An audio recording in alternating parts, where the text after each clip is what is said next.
Welcome to the Hard to Kill podcast, the go-to podcast for military, LEO, and EMS professionals, sharing ideas and experiences from around the world to make you hard to kill. Here's your host, Dave Morrow.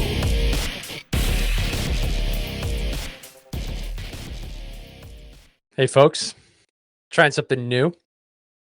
Hoping this works.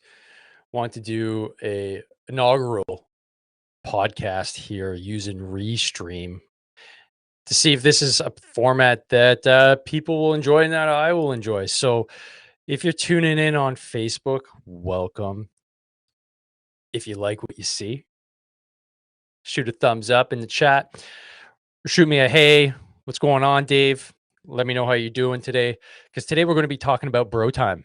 We're going to be talking about why it's important to get as much bro time as possible. And the reason why I'm talking about this today is because I had some really good bro time yesterday with a group of dads, some young bucks too, just outside playing hockey. And I got to give a shout out to Nick Mummy for inviting me and his brother Ben for alerting me to this cool group of dads here in the Montreal area, in the West Island specifically, that have been getting together regularly every week during the pandemic to head outside and play some hockey. And I was part of a league up until a few months ago when they decided to shut everything down yet again. And my Saturday hockey habit got blown up. And I was kind of disappointed because, man, I don't have many opportunities to just get out and have a good time in a sports environment anymore. And so I thought, you know what, this is going to be a great way to get outside and get some PT, but not only that, just to have fun, man. It was just so good to just play shinny hockey and play with some guys that got some like lights out skills, but all for fun. Like there's some kids there too. I realized I haven't had that much fun in a long time. And what does that mean? Like I haven't felt that childlike enjoyment of doing anything in months, and I realized how much I missed it. And then of course after that we had a few pops, a few beers, shot the shit, and I only knew one guy there. I knew Nick. And the rest of the crew never met before. But you know what's cool about getting to know new people is that you learn new stories, have a few laughs, they get to know you, and then before you know it, you're making new connections and you're feeling like you're a human again. I think the last few years and definitely the last few months have kind of stripped that away from a lot of us. And especially as dudes, man, us dudes, we have a hard time making new connections. And over the years, you end up losing more and more friends if you're not actively going out to find them. Now, there's been some studies that show, about 15% of men only have like 1 to 2 really good friends that they can confide in. The rest, when shit hits the fan, don't really reach out, don't really have that friend that they can regularly reach out to. And that's kind of, I guess, I don't know if it's surprising, but it's definitely concerning. And there was a study that was just rattling around that came out a few years ago in my brain when, I was having a beer, chatting with the boys about how important it is to actually get out and grab a pint. And even if you don't drink, the point is not necessarily going out and drinking, but it's the easiest way for dads, men to kind of get together and have some non-work related interactions where we can just kind of be ourselves, shoot the shit, talk about work, sure, but just be normal and like we were when we were younger, right? Unfortunately, most don't get out and do that, and it's probably to our detriment. At least that's what science is saying. So I'm just going to pull up the study I'm talking about here, and let me just see if this share screen function works. Oh boy, I'm going into uncharted waters here, guys.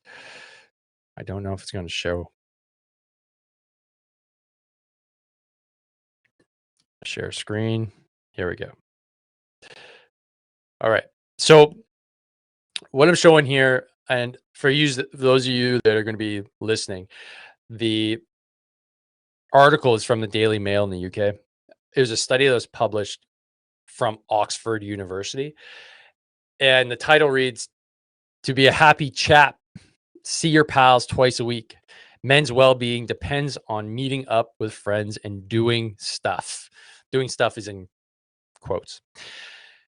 Robin Dunbar of Oxford University claims men must meet up in person twice a week with 4 friends and, quote, do stuff.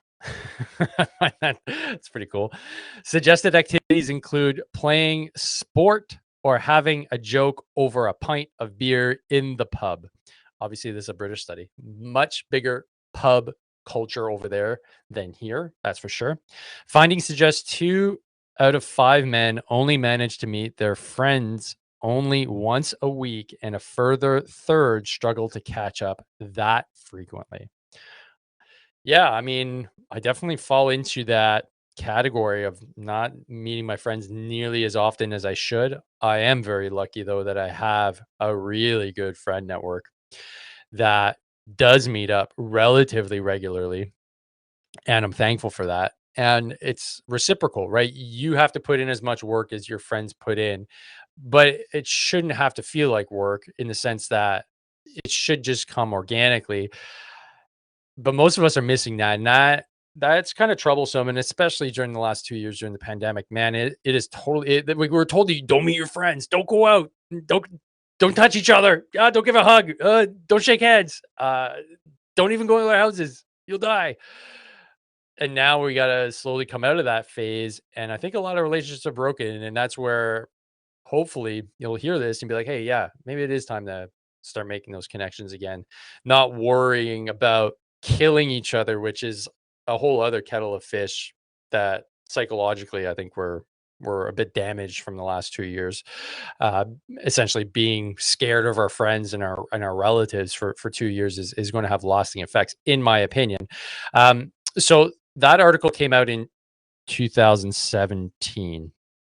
And now, because we had the pandemic to live through, this even becomes more relevant because we need to reestablish those bonds. And for me, yesterday, hockey was just that moment where, like, man, this was so much fun. At no point was I thinking about mandates, vaccines, crumbling economy. I was just in the moment having fun, you know, busting balls, doing some sellies, just enjoying what it is to be, a Canadian in the middle of winter. So hopefully this continues moving forward. I mean, we don't have many weeks left here in Canada to play outside, but with that being said, I'm hoping our sports leagues, especially for the kids too, but for my own mental health, I hope the sports leagues start back up and I can get back to the Irish sports league that I was a part of for the last few years and get that up and running and back to playing some hurling and some Irish football, which would be great. Now, the other thing I want to point out here was another study, an actual study that was published here in 2021 from the World Happiness Report. Okay, cool. These guys sound legit. It's a nice PDF document. Anyways, let's look at one of the main findings here.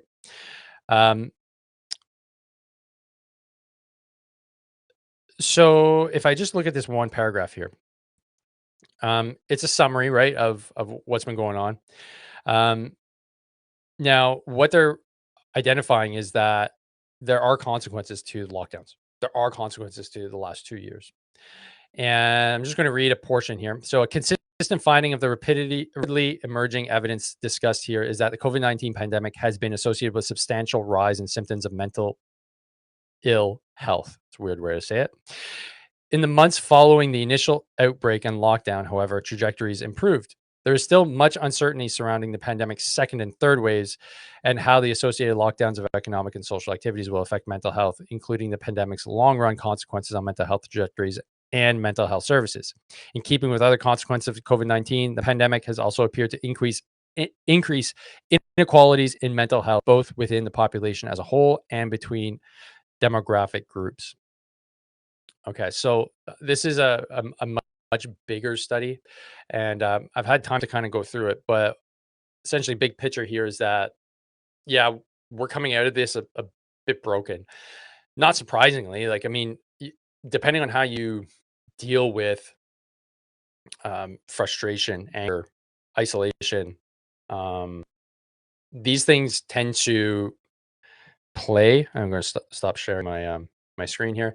These things can really play on your overall mental health. And I've definitely heard and spoken with individuals, especially in our veteran community, that have not been doing well.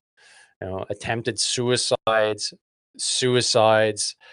These are things that are common within, the male population, especially those of us in our midlife, late 30s, 40s. But it seems to be a bit more prominent, which is a bit troubling. And this is anecdotal, speaking from my perspective.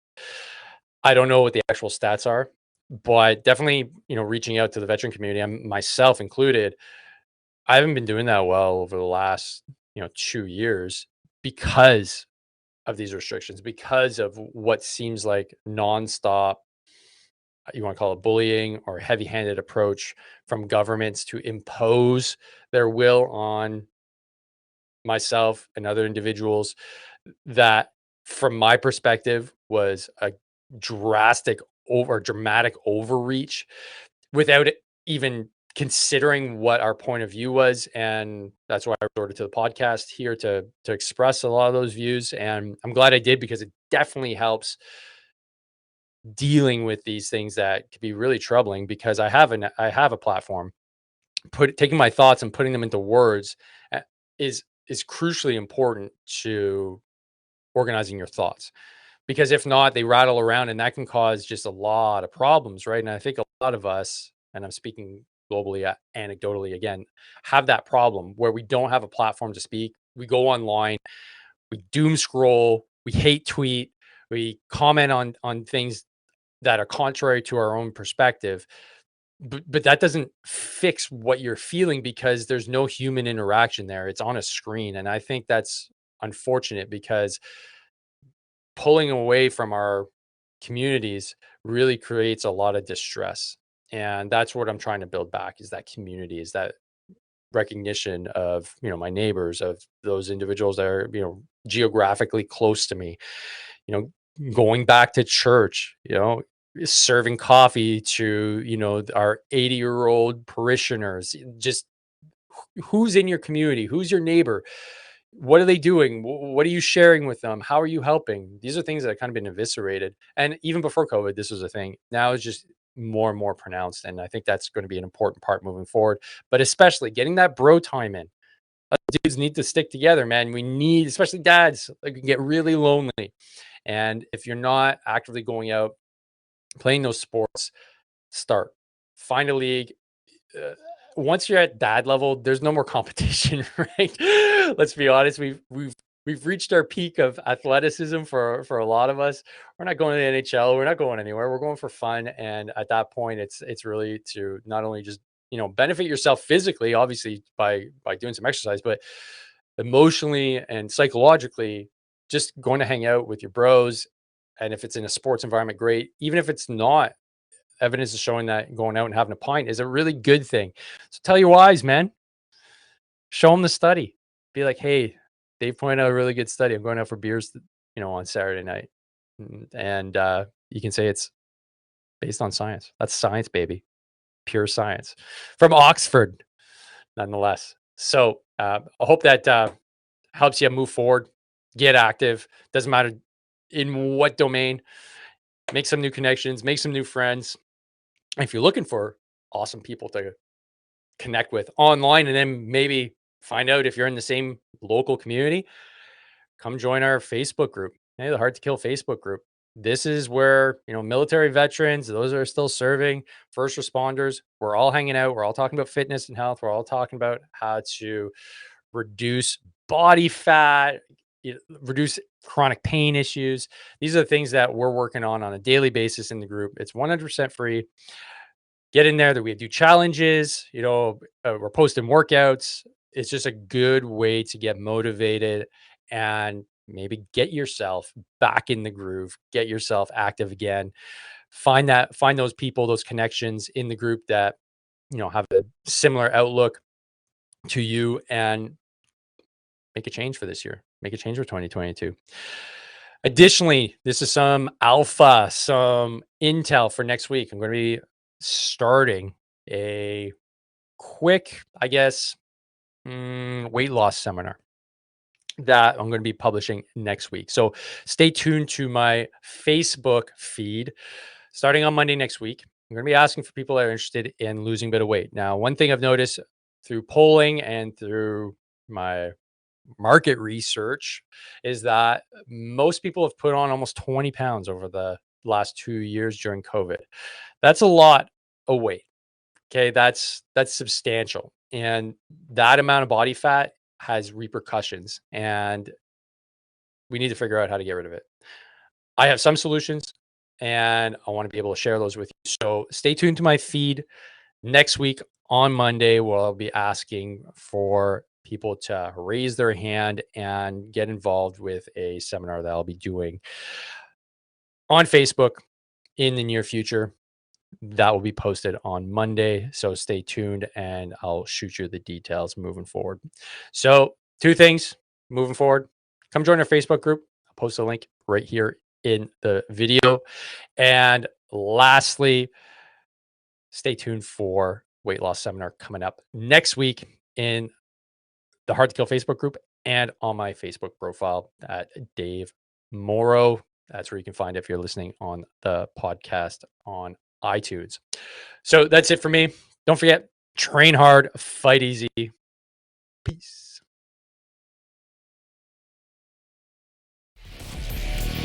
Thanks for listening to the podcast. You can find out more about training, nutrition, and mindset at davemorrow.net. Be sure to like us on Facebook and Instagram at Dave Morrow PT. And don't forget, strong people are hard to kill.